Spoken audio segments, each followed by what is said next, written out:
Thumbnail तो आपने देख ही लिया है, तो आज हम मिशन रानीगंज फिल्म की कहानी पर चर्चा करेंगे। अक्षय कुमार की ये अपकमिंग फिल्म एक ट्रू घटना से इंस्पायर्ड है। पहले बात करते हैं इसके ट्रेलर की। ट्रेलर में सिर्फ उस घटना को हल्का सा दर्शाया गया है जो घटना घटित हुई थी। ट्रेलर देखकर तो लगता है अच्छे खासे वीएफएक्स का यूज़ किया गया है। वैसे रियल और रील में बहुत फ़र्क होता है, लेकिन ये एक फिल्म है, इसमें दर्शकों का टच मिले इसीलिए हर सीन को अच्छा क्रिएट किया जाता है। फिल्म अच्छा चलने वाली है। अब बात करते हैं इसकी कहानी की। 1989 की रात पश्चिम बंगाल के रानीगंज क्षेत्र में महावीर खदान में लगभग 232 मजदूर कोयला काटने के लिए ज़मीन से 350 फीट नीचे उतरते हैं। समय 10 से 11 बजे का रहा होगा। खदान में कोयला चट्टान के रूप में होता है, इसीलिए उसे तोड़ने के लिए विस्फोट किया जाता है। इसी खदान के बगल से एक वाटर टनल भी था जो बिल्कुल सटा हुआ था।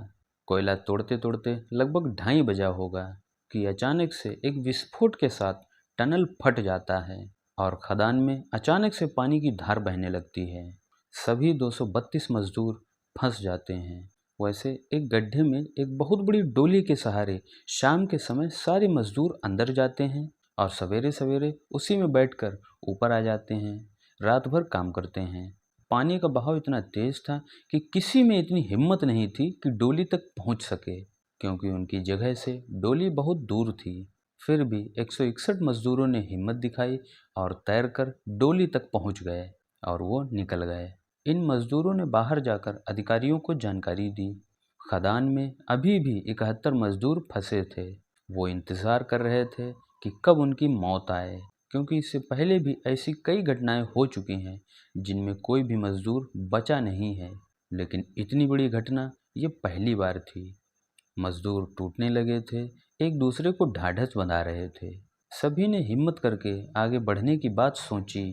सभी के दिमाग में एक ही बात थी कि कैसे भी करके डोली तक पहुंच सकें। सभी धीरे धीरे आगे बढ़ने लगे, लेकिन इसी कश्मकश में इनमें से 6 मजदूर मारे जाते हैं।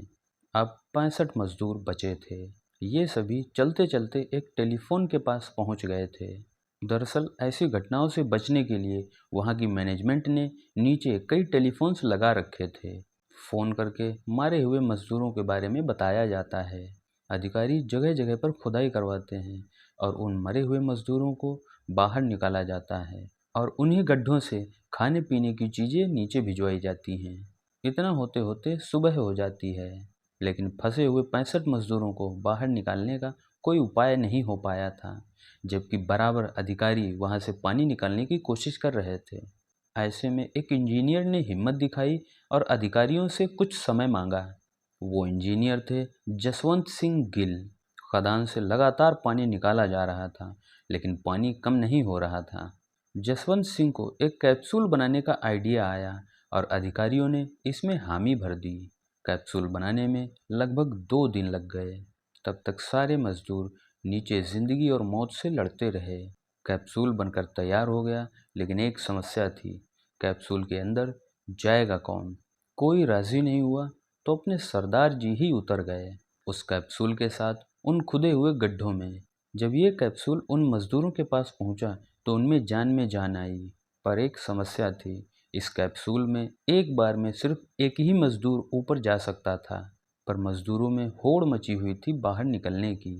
तब सरदार जी ने सबको समझाया।